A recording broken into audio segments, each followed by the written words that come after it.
What's up guys, it's Tom here and welcome to a brand new Liverpool transfer news video, and we have many stories for you guys, a big update on Alexis Mac Allister, but first we have a big story coming from Portugal regarding Manuel Ugarte, the brilliant defensive midfielder from Sporting who Liverpool are interested in, and according to Portuguese newspaper Correio da Manhã, Newcastle United and Liverpool will have representatives in Lisbon watching the derby between Sporting and Benfica on the weekend. The focus for Liverpool and Newcastle is the same. Manuel Ugarte, they are both interested in and linked with in the past few weeks. The newspaper doesn't have many details on whether Liverpool or Newcastle lead the race at this stage, only pointing out that he's protected by Sporting by a £53 million release clause. What should be pointed out is that Liverpool and Newcastle are not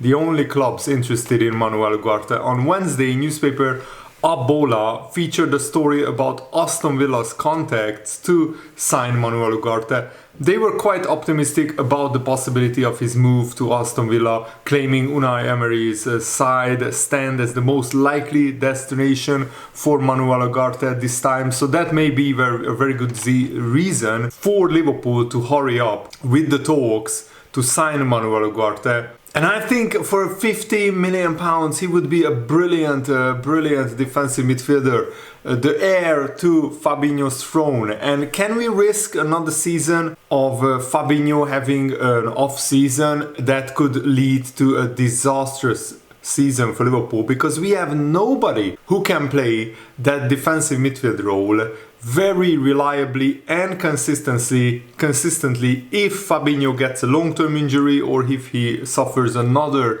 big loss of form like he did in the first half of the season. But fair play to Fabinho, he turned his form around, and in the second half of the season he has been much better. And that's no coincidence that now Liverpool have gone on a 7-game winning streak. But it has come probably too late, because Newcastle absolutely smashed Brighton 4-1 yesterday. I watched the second half and Newcastle were electric. Brighton offered very little threat. So now Newcastle need just one more win in their last 2 games to confirm the top 4 place. And I don't see them dropping 4 points, and also Liverpool overtaking their goal difference, which is 7 goals better than Liverpool's.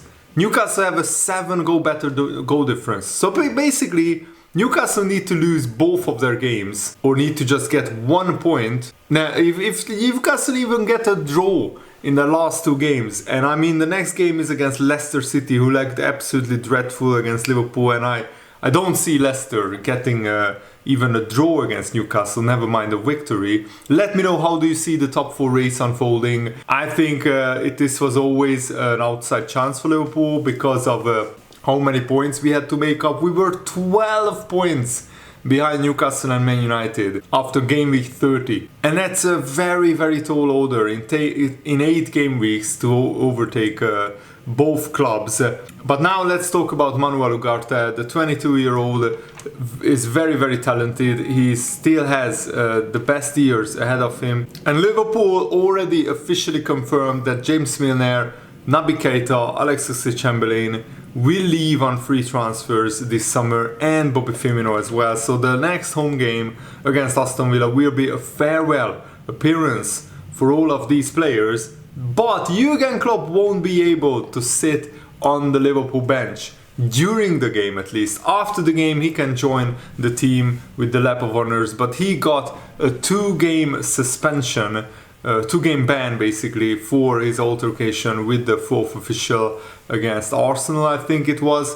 And or was it Tottenham? No, I think it was the Tottenham game. Basically, Liverpool got a 1-game ban, and the other is suspended until further notice. And it's a shame that Jurgen Klopp won't be on the touchline, but I don't think it will make a huge difference because the players on the pitch will decide the game. And Ben Jacobs have also updated on the Liverpool transfer situation, and he said that the talented Manuel Ugarte has impressed with Sporting. However, there seems to be 3 Premier League clubs pursuing him at the moment, and Liverpool are not that interested in Manuel Ugarte. We have him on our shortlist, but we have other midfielders further up on our list. Basically, he's not our main priority. Our main priority is Alexis Mac Allister and another attacking midfielder, somebody like Mason Mount. And there is a lot of talk about Manuel Ugarte moving this summer after some eye-catching performances this season. The first thing to say is Ruben Amorim, the manager of Sporting, wants to keep Manuel Ugarte, but Sporting are prepared to negotiate, so a summer move is very possible, even if the manager wants to keep Manuel Ugarte. Ugarte has a release clause of 52-53 million. Jorge Chillane, one of Ugarte's representatives, did fuel Liverpool links. And whilst adding there are other interesting parties, but as Fabrizio reports, 3 Premier League clubs are considering Manuel Ugarte, with Jorge Mendes handling his future this summer. But my understanding, and this is Ben Jacobs talking, my understanding is Liverpool are not one of those clubs. They have not advanced anything, and the chances of Ugarte ending up at Liverpool are being firmly downplayed by multiple sources close to Liverpool. But that could be because there was a very public transfer story about Manuel Ugarte already talking with the representatives of Liverpool, and Sporting Lisbon, Sporting Club de Portugal, got very angry when they heard that story, and they went to UEFA to complain, and they also threatened Liverpool with legal action if they talked to Manuel Ugarte before talking to Sporting. Ben Jacobs also said that Liverpool plan to strengthen in midfield, and they are interested looking at Alexis Mac Allister, and my sources tell me they feel positive after approaching the player side. As previously reported in this column, there is also a belief that Mason Mount is a possibility, with a number of clubs monitoring his situation. And Fabrizio also replied to Pedro Almeida, a journalist on Twitter, who said that Liverpool have already done the deal for Alexis Mac Allister. They said Alexis Mac Allister is set to join Liverpool from Brighton on a permanent deal, all concluded between clubs and with the player. But Fabrizio replied that this is not true. Liverpool have made a proposal to Alexis Mac Allister, but nothing is done yet, nothing is agreed. Talks are ongoing. Fabrizio confirmed that Liverpool are frontrunners to sign Alexis Mac Allister, but nothing is done or agreed as of now. And he posted this yesterday, so no done deal, no agreement, but talks are ongoing between Brighton and Liverpool, between Alexis Mac Allister's representatives and Liverpool's representatives. So I think that's very, very encouraging, but we also we can't say that Alexis Mac Allister will 100% end up at Liverpool. So let me know what they think about these star transfer stories. Do you think Manuel Ugarte should be coming to Liverpool? Do you think we need a defensive midfielder? Maybe we don't want to stunt the development of Bajcetic. If Fabinho has a loss of form, then we will play Bajcetic in the defensive midfield role. But he's not an out-and-out defensive midfielder. And also, I mean, he is, but he's still very, very young, only 18 years old. Do we want to rely on Bajcetic to put in world-class performances? I mean, look at that. Man City is the benchmark. They have Rodri, world-class defensive midfielder, but they also signed Calvin Phillips, who hardly ever plays. But they have a 50 million pound player sitting on the bench for them in case Rodri gets injured. And that's the benchmark. I can't see Liverpool having as good a squad as Man City, but we should strive to have at least almost as good a backup player for our starting 11 players as their quality.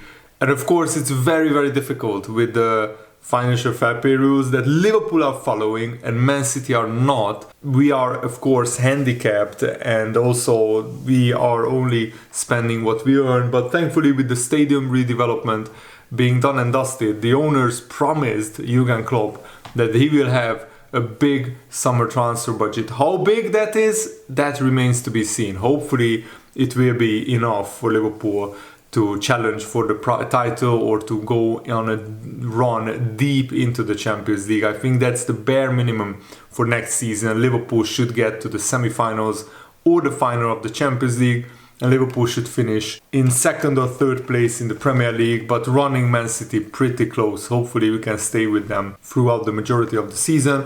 And Pep Linders, the Liverpool assistant coach, has said a glowing tribute to Bobby Firmino. He said, some players have the capacity to give joy to the people, others have the capacity to give joy and trophies to the people, but only a few give joy, trophies, and provide a team with its whole identity. There were some other false nines before Firmino, but I feel privileged to be able to say that I was there when Bobby did it for one of the most iconic clubs in football, Liverpool FC. They say that the ball can only smile when the player smiles, and wow, how many times Bobby made an entire stadium smile. So many times he was decisive in pressing the opposition like a madman. So many times he created superiority inside so we could dominate the midfield. The oldest football rules are the best one. Dominate the midfield and you will dominate the game. When Bobby played well, we were so unpredictable. Bobby represented our mantra of everyone is responsible for everything in the best way possible. He gave color to our style. The difference between a good team and the top team is the individual quality of the front three. The difference between a top team and one that wins on a regular basis is the fact that the front three put the team above themselves. This is what happened in our successful period with Bobby as the guy who put a constant oil on the fire of pressing. With a striker like Bobby, everything becomes easier. He's a special player with an incredible mentality to train hard. That's why he performed at an unbelievably high level, playing high intensity football over such a long time. Some players just need a little bit of guidance and their football intelligence does all the rest. It was and is a joy to stand with him on the training pitch. The smile, the unpredictability, the spontaneity, the street and the big heart, all of this reflects in his game. I will truly miss him, and I think many Liverpool fans think the same, that we will truly miss Bobby Firmino, and I really wish him all the best. And actually there are a few clubs who are interested. Fabrizio Romano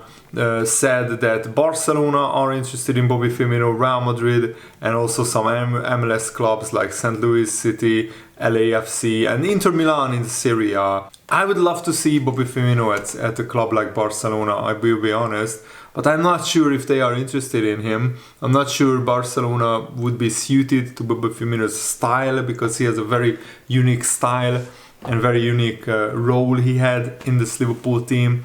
Barcelona play with an out-and-out number 9, not a false 9. But I can see Firmino playing just behind the striker in that attacking midfield role, floating in and around and linking the midfield with the attack.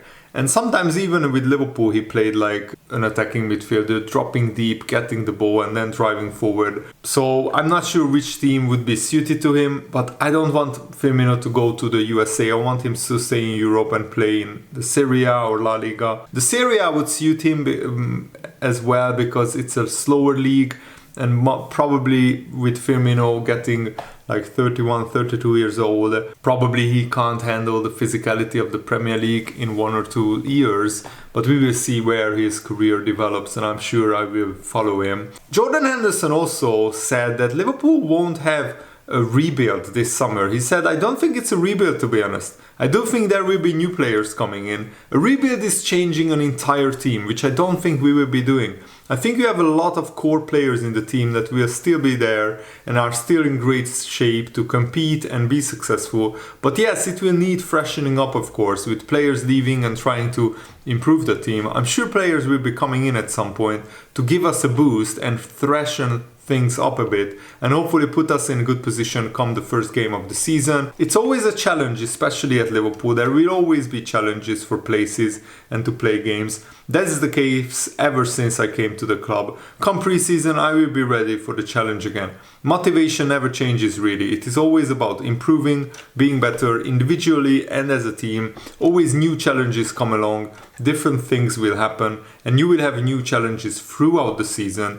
There is always a challenge in football to improve, to be better, and that motivation always stayed the same, to be successful. I'm confident we can reach the levels we are capable of again. Definitely, we have shown that over the past 6 or 7 games, and it's about continuing on that path from now until the end of the season, and next season hopefully pick up where we left off. But big signings are needed. If Liverpool think we can just go into this next season the same with the same squad or not much strengthening, then we will be again struggling and fighting for top 4, because all the other top teams will be strengthening and challenging. And if Newcastle get Champions League football, and it's very, very, very likely that they do, then they will have even more money to spend. And they already have an incredible amount to spend on players. So Liverpool have to be very, very active and very, very smart in the transfer market. So FSG, open your purse strings and spend some money and support Jurgen Klopp, because he deserves it for the miracle work that he has done with a £25 million per season net spend. He challenged Manchester City 3 times in the Premier League, multiple times in the Champions League, 3 Champions League finals. It should have been 3 Premier League titles if it wasn't for the cheating Manchester City side. So Jurgen Klopp deserves your support. That's my message for you, for the owners. And your message is enjoy your day. Thanks for watching and have a lovely day. See you later, guys. Goodbye.